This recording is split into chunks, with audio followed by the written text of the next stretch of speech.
నెల్లూరు జిల్లా Sarvepalli MLA సోమిరెడ్డిపై lorry transporter యోగి ఆరోపణలు చేశారు. కృష్ణపట్నం ఆయిల్ ఫ్యాక్టరీ నుంచి పామాయిల్ ట్రాన్స్పోర్ట్ చేసే లారీల నుంచి సోమిరెడ్డి అక్రమ వసూళ్లకు పాల్పడుతున్నారని ఆరోపించారు. తన అనుచరులు ఇద్దరిని అడ్డపెట్టుకుని దోపిడీకి పాల్పడుతున్నారన్నారు. డబ్బులు ఇవ్వనందుకు తన లారీని లోడ్ చేయనివ్వలేదని ప్రశ్నించినందుకు చంపేస్తానని స్వయంగా ఎమ్మెల్యే సోమిరెడ్డి బెదిరించారని ఆవేదన వ్యక్తం చేశాడు బాధితుడు యోగి. కృష్ణపట్నంలో ఒక ఆఫీసు ఎమ్మెల్యే ఆఫీస్ పెట్టి ఎమ్మెల్యే టోల్గేట్ పెట్టి 300, 7,000 తమిళనాడు లారీలకు 7,000 ఏపీ లారీలకు 300 లెక్కన వసూలు చేసుకుంటూ అతని దందాన్ని కొనసాగిస్తున్నాడు.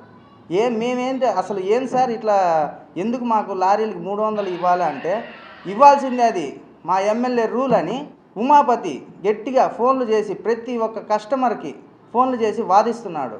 ఏందయ్యా, ఎందుకు మేము 300 ఇవ్వాలా, ఎందుకు ఈ 6,000, ఎందుకు ఈ 7,000 లారీలకి లక్షలు ఒక నెలకి 10 కోట్ల రూపాయలు స్కామ్కి తెగబడ్డారు వీళ్ళందరూ కలిసి. మీరు నన్ను చంపేస్తా అనేది పక్కా మీ గన్మెన్స్కి కూడా విన్నారు. మీరు నన్ను చంపేస్తాను, నాకు ప్రాణహాని కూడా ఉంది మీ వల్ల, అయినా కూడా మేము లెక్క చేయమండి. సోమిరెడ్డి గారు చంపేసినా నేను జనాల కోసం చచ్చిపోతా.